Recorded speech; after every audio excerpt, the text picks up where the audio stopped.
Let me ask you something, and I need you to be honest with yourself right now. When was the last time you were in a room and felt like you had to prove you belonged there? Think about it. When was the last time you talked not because you had something to say, but because the silence made you uncomfortable? Because you were afraid that if you didn't speak, people would think you were irrelevant, empty, unimportant? You know that feeling. You've done it. We all have. And here's what nobody tells you. Every single time you open your mouth to fill that silence, every single time you perform presence, instead of actually having it, the room notices. Not consciously, not with judgment, but something registers, something shifts. And slowly, without meaning to, you train the people around you to take your words less seriously. You think talking more makes you powerful? It does the exact opposite. And that terrifies you. Because if your words don't define your presence, what does? That's what I want to talk to you about today. There is a type of person, you've met them. You might have hated them a little without knowing why. They walk into a room and they don't rush to shake every hand. They sit down and they don't immediately start performing. They're not working the crowd. They're not making sure everyone knows they arrived. And yet without fail, they're the ones people keep looking at.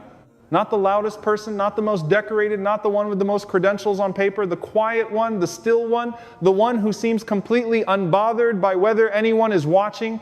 And ironically, everyone is watching. That's not a coincidence. That's not luck. That's psychology. And it goes deeper than most people are willing to admit.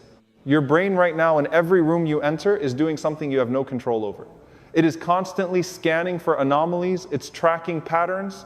It's trying to predict what's coming next so it can relax.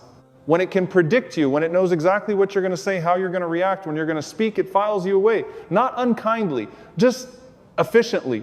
It stops paying full attention because it doesn't need to. But the person who doesn't follow the pattern, your brain cannot file them away. It keeps returning to them. It keeps asking, what are they thinking? What are they seeing that I'm not? Are they ahead of everyone in this room, or are they confused? Are they judging this? Are they above it? You cannot answer that question by looking at them because they're not giving you anything to read. And that unresolved question, it creates a pull. An almost involuntary magnetic attention. You look at them again and again. Scientists call it the scarcity effect. When something appears rarely, the brain assigns it higher value. The quiet person's words are rare, so before they even speak, those words carry weight. The moment they open their mouth, the room goes quiet. Not because of volume, not because of status, because the brain has been waiting. Now, I know what you're thinking.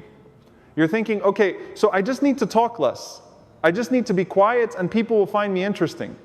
No, stop right there. That is not what I said. And if that's what you took from this, you have completely missed the point. And honestly, that pattern of thinking is part of the exact problem I'm describing. Because here's the truth that cuts deeper than the psychology lesson. Silence is not powerful. Intentional silence is powerful, and there's a difference so massive that getting it wrong makes you look worse than being loud ever did. Silence from anxiety reads as withdrawal. It reads as someone who wants to participate but can't. It reads as social discomfort, avoidance, fear. And people feel that, not always consciously, but they feel it. They don't look at you with curiosity. They feel sorry for you, or worse, they forget you were there. But silence from a place of genuine self-possession, silence from someone who is fully present, fully observing, fully engaged, just choosing not to speak until they have something worth saying, that is a completely different energy. And you cannot fake it. You cannot perform it. You cannot read 5 books about body language and manufacture it, because the source of that stillness isn't a technique. It's a relationship you have with yourself. It's the degree to which you actually need or don't need external validation to feel okay in your own skin.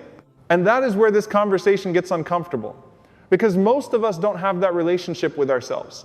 Most of us are desperately seeking confirmation from the room that we matter, that we're smart, that we're likable, that we deserve to be there. And the tragedy is the more desperately you seek it, the less naturally it comes. The more you perform for the room, the more the room reads you as someone who needs the performance. And the more they discount you. You are working harder than anyone in the room and producing less impact than the person who did almost nothing. Think about the meetings you've been in. Think about the people who talked the most. Were they the ones whose opinions carried the most weight by the end? Or were they the ones people had mentally filtered out before the hour was up? And then think about that one person, you know who I'm talking about, who barely said 3 sentences. But when they spoke, something shifted. The conversation reorganized itself around those 3 sentences. Because those 3 sentences came from somewhere real. That's not a performance. You cannot manufacture that. But you can build it. And building it starts with an honest conversation you need to have with yourself right now, not later. Not after this video, right now. Why do you speak when you speak? Is it because you have something genuine to contribute? Or is it because the silence made you anxious? Because you needed the room to acknowledge you? Because you're afraid that if you don't speak, you'll disappear? If it's the second one that's not a communication problem, that's an identity problem. And no communication strategy, no vocal technique, no how to command a room course is going to fix it. Because the root isn't your voice. The root is that you don't fully believe your presence is enough without your performance. And until you deal with that, you will always be working against yourself. Now, what does it actually look like to build that kind of presence? Not as a technique, as a genuine shift in how you carry yourself. It starts with the radical and genuinely difficult practice of staying in a room without needing anything from it.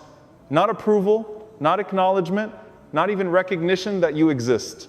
Just being there, observing, thinking, letting the conversation happen around you without needing to insert yourself into it. This is harder than it sounds, because the moment you're in a group setting and you're not talking, your brain starts screaming at you. People will think you're disengaged. They'll think you're arrogant. They'll forget you're there. Say something. Add something. Justify your presence. Ignore that voice. That voice is not protecting you. That voice is the exact thing that has been undermining you every time you walked into a room that mattered.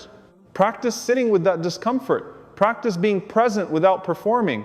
Practice observing more than you contribute, not because you have nothing to offer, but because you're training yourself to trust that your presence already holds weight, even before you've said a word.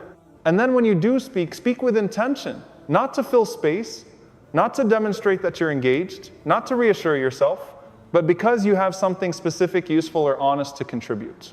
And when you don't have that, stay quiet, without apology, without explanation, without the nervous laugh that signals you know you should be saying something. That quiet, that comfortable, grounded, completely unperformed quiet is what the room feels, and it is what draws eyes to you without you ever asking for them. The people who hold the most presence in any room are rarely the ones trying to hold it. They're the ones who genuinely don't need it, and that's exactly what makes everyone want to give it to them. This is not a paradox you can hack your way around. You cannot want that presence and manufacture it simultaneously. You have to actually stop needing the room's approval. And the only way to do that is to confront the fact that you've been seeking it and that it has never actually made you feel as secure as you hoped it would. Every time you talked over someone to be heard, did you feel more respected? Every time you filled the silence to feel relevant, did you feel more significant? Or did you walk away with a quiet, uncomfortable sense that you'd given the room more than it deserved and gotten less than you needed? That feeling is information. Don't ignore it. The most commanding people in any room, in any conversation, in any meeting, in any group are not powerful because they talked the most or moved the most or demanded the most attention. They are powerful because they needed it the least. And in needing it the least, everyone wanted to give it to them. That is the truth that the psychology confirms. That is the pattern that repeats itself in boardrooms, in friendships, in families, in history. So the question is not how to talk less. The question is, who are you when no one is watching? Who are you when no one is affirming you? Who are you in the silence? Because the room always finds out, not through what you say, but through how you sit in what you don't.